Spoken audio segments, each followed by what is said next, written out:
Welcome to the Fractured Families podcast. I'm Charity, your dedicated parental alienation coach, here to guide and support families as they navigate the challenges of high conflict divorces and custody battles. On this podcast, we'll share insights, practical strategies, and hope for those on the journey toward healing and justice. Whether you're personally experiencing these challenges or just want to learn more about the complexities of parental alienation and custody disputes, you're in the right place. You are not alone. This is the Fractured Families podcast, where every voice matters and every story is heard. And if you find my conversation helpful, don't forget to like, subscribe, and share. Your support helps us reach more families who need it. Hi, this is Charity with the Fractured Families podcast. Thanks for joining. I have with me today Holley, an alienated mother who's going to share her story with us. Holley, thanks for joining the Fractured Families podcast. Normally, I get the chance to talk a little bit with some of my guests about some of their story, but we're going to go through it today. And thank you, Juan, for your willingness to join the podcast. So why don't you go ahead and tell me a little bit about your story of alienation and where you're at, how you got there, and what are your plans moving forward? First of all, thank you, Charity, for having me on here, because I believe that parental alienation is a very important topic, because I don't believe that it's talked about enough. I wouldn't have known about it if it hadn't happened to me. So, parental alienation happened to me. It began about 7 years ago. My daughter's father and I were never married. To back up, I've been sober for 19 years now. And I don't say that for any kudos at all. I just say that to put some relevance to the story. My daughter is 14 today. So she's never seen me she's always seen me present in her life. That's the relevance to the story. So I've always been present in her life. So when when she was born, her dad has had issues in his life, and we'll just keep it at that. So when she was 2 and she was 4, he messed up a couple of times. We have joint custody of her. I had to take him back to court, and just to get our parenting agreement updated to where she was protected and safe, so that she was safe. Now, I had no intention of ever taking her away from him at all. However, in his mind, somehow he got the impression that I was trying to take her away from him. But there was none of that. There was no intention on my part. I have witnesses to that.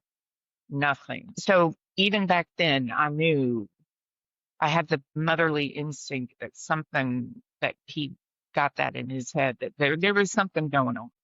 So fast forward to when she turned 6. And our arrangement was, I had her during the week.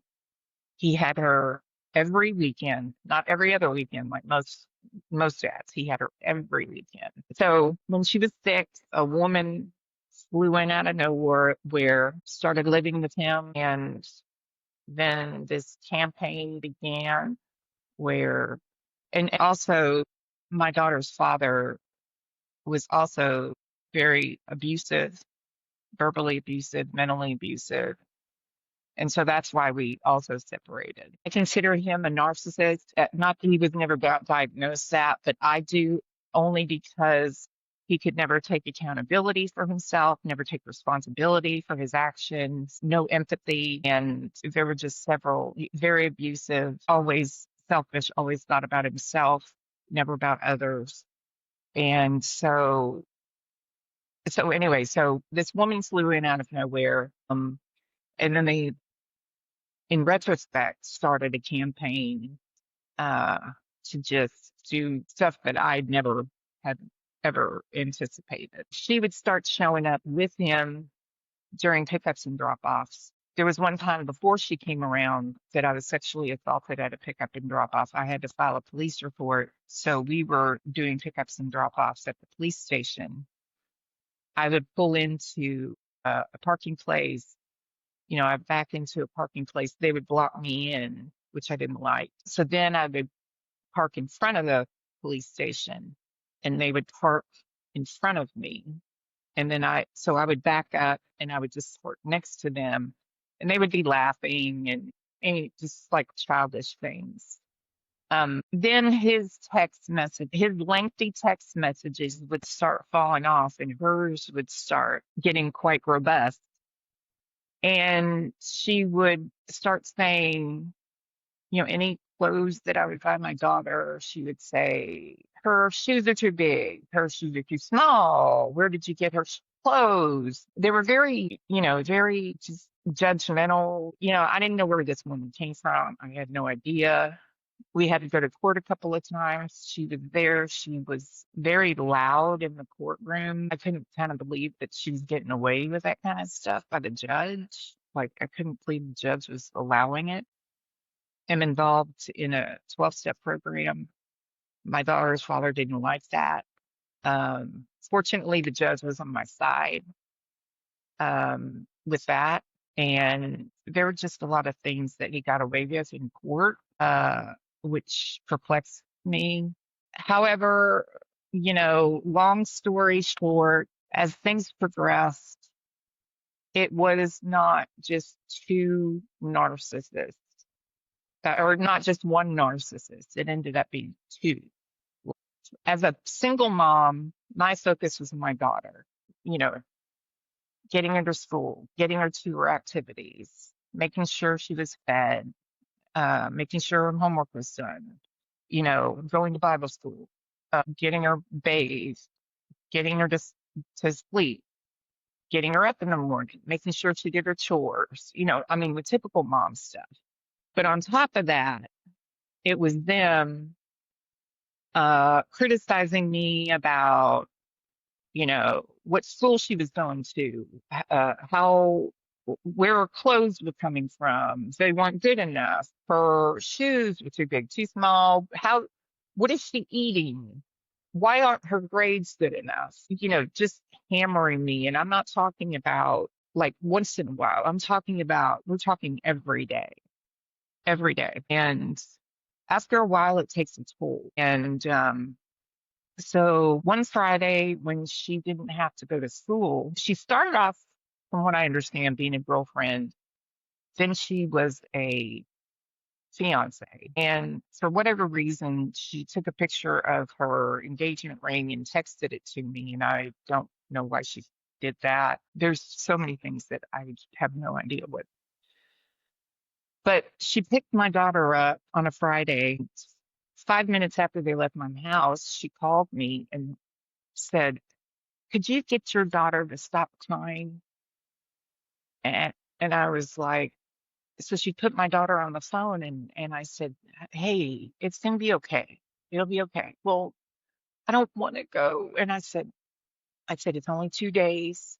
We'll be back. It's gonna be fine." And I thought, hey, like this was the type of stuff that was going on. And so one Friday, I put my daughter on the bus, and this abuse had gone on probably for about a year, and it was nonstop because she came in, it was like February of 2017. And then by October of 2018 is when I put my daughter on the bus, came back, put my hand on the doorknob, and I was like, I'm tired, and I'm tired. And it's not that I wanted to do myself in, but I went in and I overdosed. And I just want, people are like, why would you do that to your daughter? And it wasn't that I wanted to do that to anybody or to my daughter or even to myself, but I just wanted the abuse to stop. And I didn't know how to make it stop. I didn't know how to make it stop. Well, they sent me to the psych ward. It was just, it seemed like after that, they used that against me. That's where it started because they started pulling her away. And then once they started pulling her away, I started acting like a mama bear. And once I started acting like a mama bear, then they used that as a it was crazy, like I was acting crazy. So, and that's what narcissists do is they like to twist things to where things that are actually happening are not what they are. They're not actually what's going on. So like what they would do is they would withhold my daughter from me and they would say, well, come get her, don't come get her. Well, of course I'm going to come get her.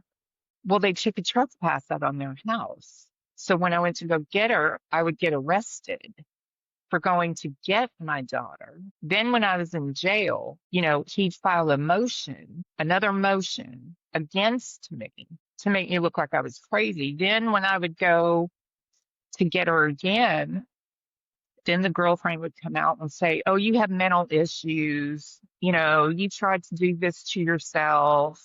And I'm thinking, and this woman has children herself. And I'm thinking, how can another woman with 3 children herself say this to another mother? So,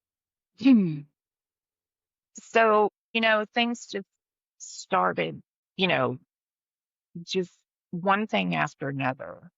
And eventually he got full custody. She was helping him with all of the court documents. And once he got full custody, the girlfriend is gone. She did her job and she was gone. And the nail in the coffin for me was I got a text from his sister because once he got full custody, he couldn't take care of her because he worked out of town during the week, which is what I told the court when she was 2. I said, he can't take care of her during the week because he works out of town during the week. Well, he lied about that too during that time. So when he got full custody, he couldn't take care of her. So he gave my daughter to his sister to take care of in Georgia. I got a text from his sister saying, we want you to have Callan, or I want you to have, my daughter.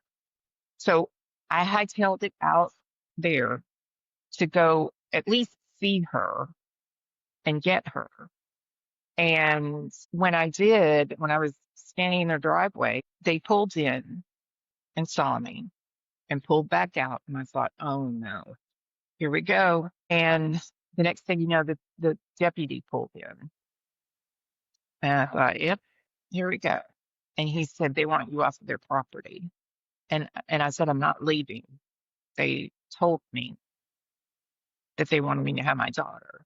And he said, they want you off their property. She texted you. And I said, she did not text me. And so I was arrested and thrown in jail. 3 days later, I was also charged with stalking, which I don't know how they did that because I don't even live in Georgia. The last time I was at their house was in 2012 for Christmas. So I don't know how they did that. So I was in jail for 7 months on a misdemeanor for criminal trespass, and that was it. And then when I was in jail for that, he served me with papers saying that I was abusing and neglecting my daughter because I hadn't seen her in 2 years, when that was the whole reason why I was there in the first place. So that's the kind of stuff that happens with parental alienation. And from that point on, I decided that I'm done. I'm done playing these games with these people. I didn't deserve this, and neither did my daughter. I've always been a good mom. I don't need to prove to anybody that I am a good mom. I don't need to. I know who I am. I know everybody who's seen me with my daughter knows how I am. I know my character. I know that people on the outside of our relationship, didn't understand why I did some of the things that I did, but I didn't expect them to, because narcissistic abuse is kind of difficult to understand if you're not actually in it. So as far as the courts go, a lot of people pursue the court thing. I can't do that because he's already proven that he's going to twist stuff around. For me, I've had to let it go. And for me, I've left it up to my daughter because my daughter knows the truth. I know the truth. And it's up to her to reconcile what the truth is, and whatever they're telling her, she's going to have to come to her own truth, you know. And, you know, I know that she's got good memories of me. And as a matter of fact, and like I said, I have my own podcast, and my last episode was about parental alienation. And apparently they found it. And I got an email from him saying, you know, I think you need to communicate with your daughter. I said, thank you for the message. Yes, I want to communicate with her. You know, let me know when she's available. Well, that only lasted 2 days because I set my boundaries that he was not to be, if I wanted to have, if there was going to be a healthy relationship established with her, he was not included. He was not to be included. He had his own relationship with her. I was not included. If I'm going to have my relationship with her, he was not. Well, they wanted me because apparently he has another fiance now again, and she was involved again. Well, they wanted me to communicate with my daughter through this new fiance, and which I knew wasn't, and that was apparently my daughter's choice, but I know it wasn't. I know it was her father's choice to do that because that was his way of monitoring the conversation. So, okay, fine. If that's the only way I can talk to her, fine. But it proved that it wasn't because he finally said, well, you only get this amount of time to talk to her. He finally emailed me back and said, well, you can only talk to her this amount of time. And I said, you know what? Done. I'm not I'm not playing this game with you. You crossed the boundaries that I established. You got involved in the healthy relationship that I was trying to have with her. I'm done. I'm not playing these games with you. So, and the crazy part of it is he did this out of retaliation, hurt me, to punish and for control, and then for money, because he didn't want to have to pay child support. So, and the most crazy part of it about it is he it's retaliation towards me and punishment towards me because of the crap that he did back when she was 2 and she was 4 that he couldn't take accountability for.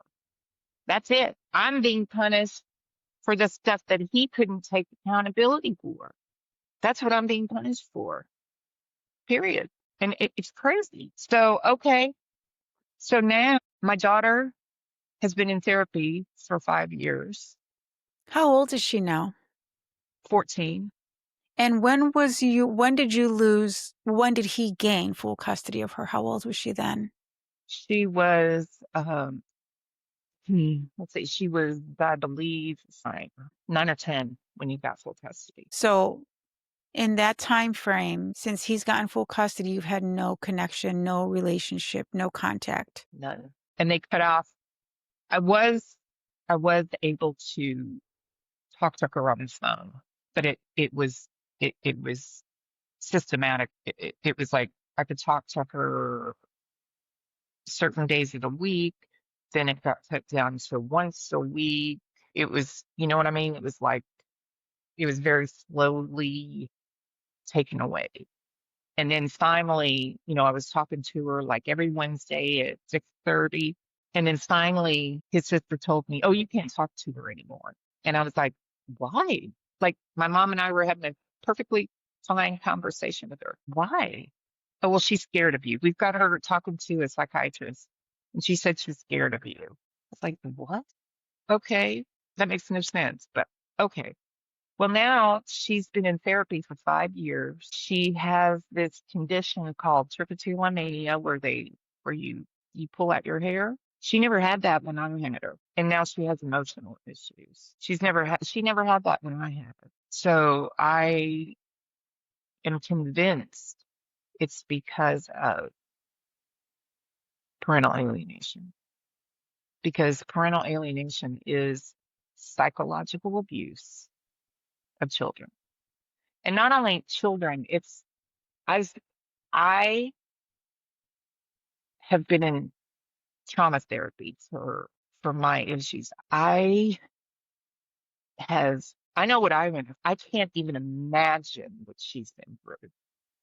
I can't, because I've lost everything that I own, including my dog, my cat, every personal possession I own in this process. It's traumatic. It's traumatic, and none of that matters. What matters to me is my daughter, and I can't even imagine what she's been through. At least I know from this last little episode that at least I know she still loves me and she misses me. I do know that. And some parents don't even get that, but I do know that. But all of it is so unnecessary. It's so unnecessary. It's just to be hurtful and spiteful and retaliatory to somebody that you think deserves it. And when really you're doing is damaging a child, you know, it's really kind of pathetic. It's devastating for the child because not only, to your point, is it psychological abuse for the child, but they're only hearing one side of the story. Right, So their goal is to erase any positive memories. Their goal right. is to make sure that everything the child believes about you has been a bad experience. And not just you, but your family. So does she have any contact with anyone in your family at all? N- she has no contact with anybody in my family. Now, my mother, she has had contact with my mother. However, my mother has had to do a lot of the contacting herself. My mother has seen her once in the last year, but she has had to ask, and she purchased a ticket to connect with her. But then when she went to go get her, her dad screwed it up. And when my mom went to the airport to get her, her dad screwed it up. And my mom flew out and then flew to the destination where they were supposed to be, got with my aunt where they were supposed to go. Her and my aunt drove 11 hours back to that airport to go pick her up, which they did. Drove 11 hours back while she wasted the money on the ticket, on the airline ticket. So that's basically how it happens for my family. Now, you can ask the question, okay, well, how many times has she seen his mother in the last year? Now, I'm not saying it's wrong, that she should see her grandmother. I've never kept her from his side of the family. I want her to have a relationship with his side of the family. I've never kept her from his side of the family.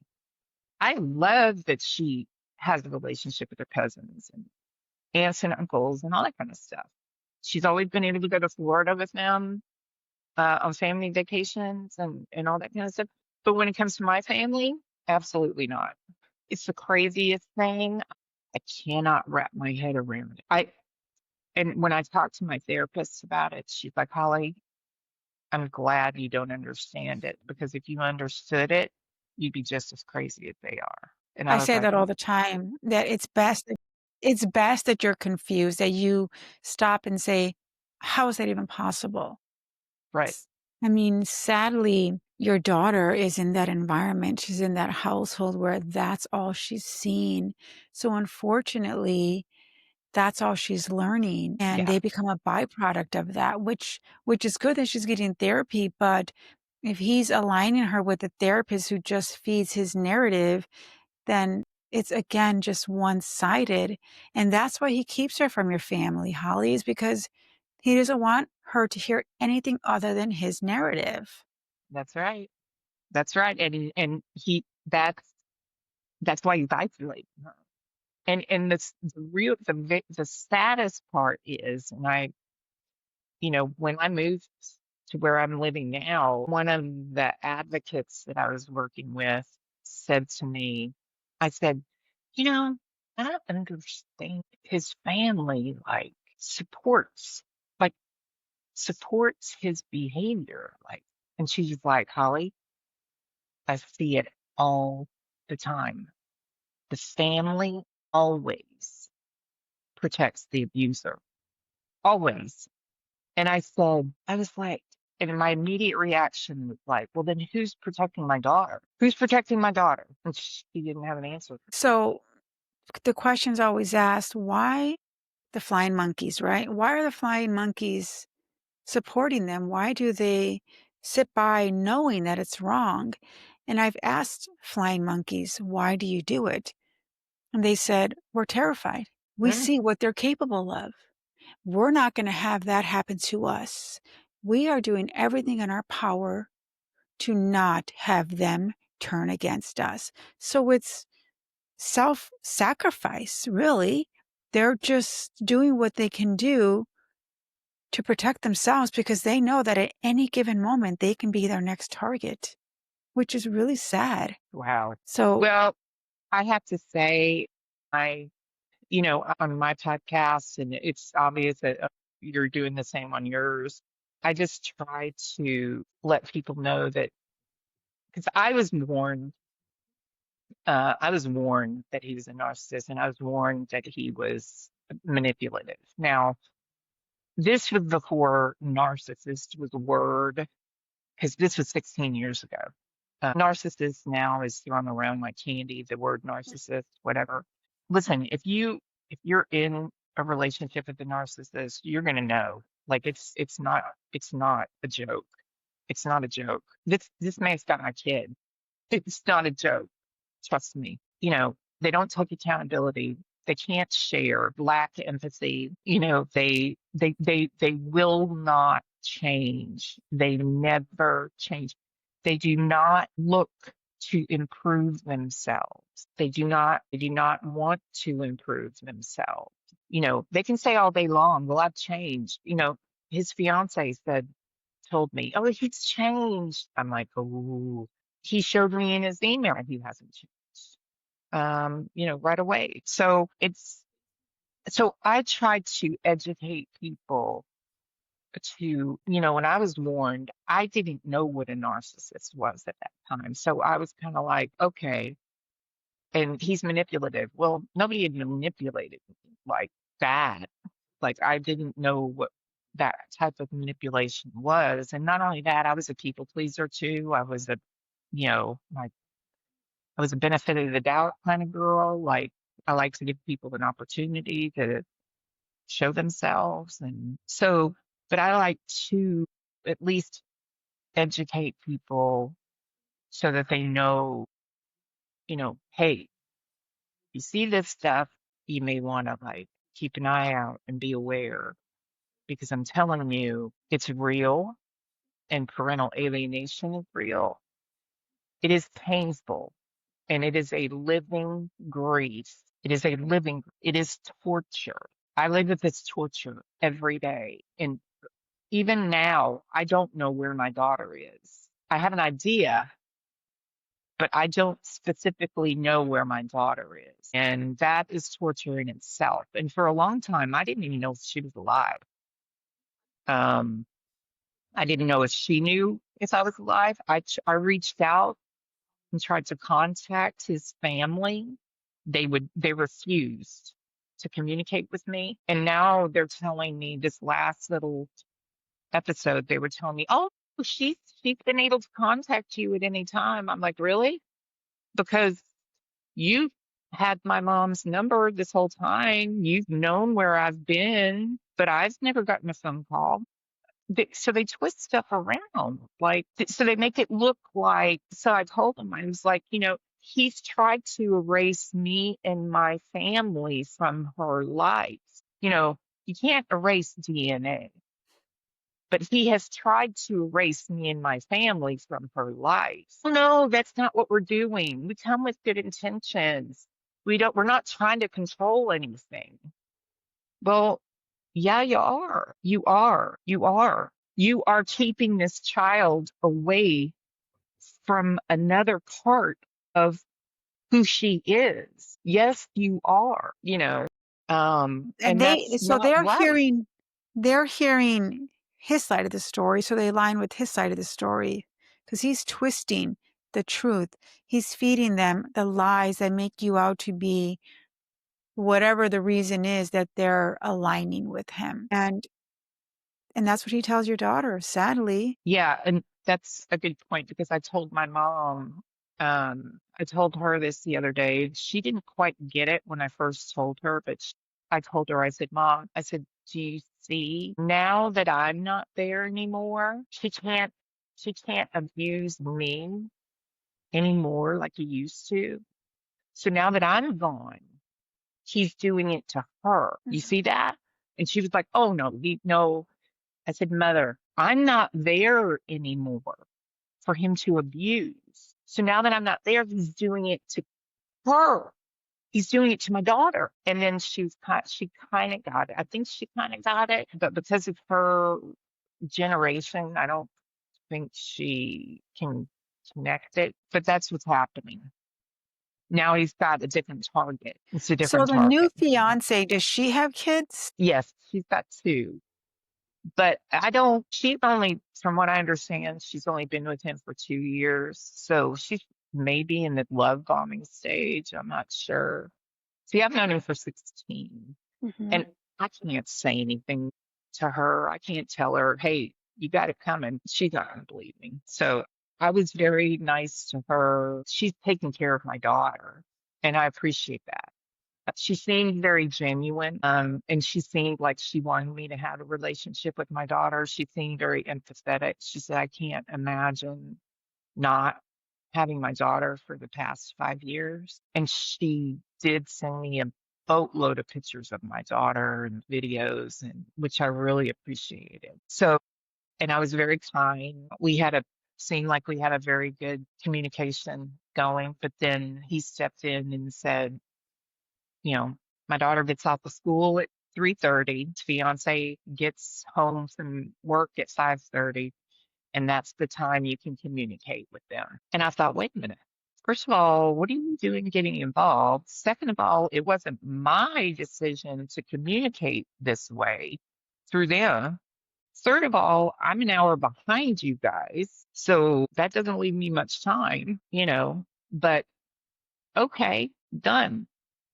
You've already crossed a boundary where I told you not to get involved in our communication in the first place. So I'm out. And he needs to continue to control what she hears. That's why That's right. he's doing this, That, because he probably picked a new fiance who's likely not a narcissist like the other one and a nice person like yourself who aims to please. And that's what they target. They want that kind that's of right. person so they can brainwash, manipulate, and belittle to make them everything they want them to be.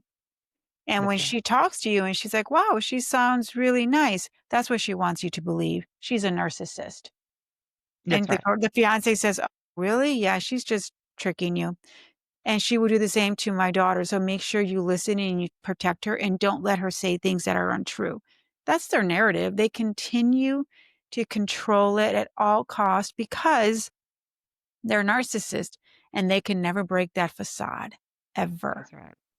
That's right. Or he's telling her, well, she's crazy. Of course. She's just Yeah. crazy. But I did tell her one thing, which I thought and she responded very interestingly. She said, I did tell her, I told her, I said, I have never, in all caps, I have never abused or neglected my daughter. This was the fiance. She came back and she said, Holly, I know that and knows that. And I thought, whoa, like, do you? Like, because he has spun so Of many course. like false Mhm. narratives. He lied, false narratives, manipulated. I thought that was interesting that she said that. Like she said, I know that, he knows that. Now, what she told me was that in their therapy sessions, because they're having therapy sessions, my daughter and her dad are having, I guess, individual and dual therapy sessions together, which would be questionable, but okay. But it seems like he's now blaming the ex-fiance for everything that happened, which is untrue. I'm not saying that she didn't have a part, but she wouldn't have had a part if it weren't for him, because he was the catalyst of all that. So again, he's not taking responsibility or accountability for his part in what transpired in all of it. So, you know, it's always somebody else. It's never his fault. It's never, because if he did take accountability for it, it would bash his ego. It would be a like a little notch in his ego, and he can't take that. Can't can't do that to his ego, you know? Any final So thoughts for our listeners, Holly? And before we leave, make sure you let us know your podcast so we can have my listeners follow as well, for sure. sure. Any final thoughts? I just, there's no, hindsight's 2020. So just be aware of who you get involved with, and your surroundings and the people that you're close to, because it's very important. You just never know, you know. The narcissists, they hide it. They hide their abusiveness very well, and they hook you.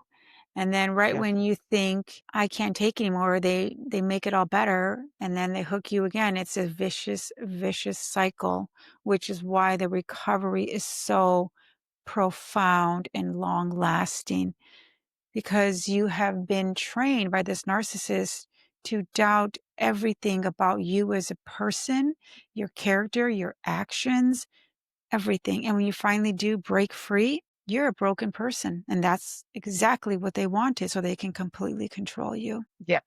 I lost my identity. I sure did. All right. What's your And so podcast, Holly? my podcast is called Sanish, SANESISH,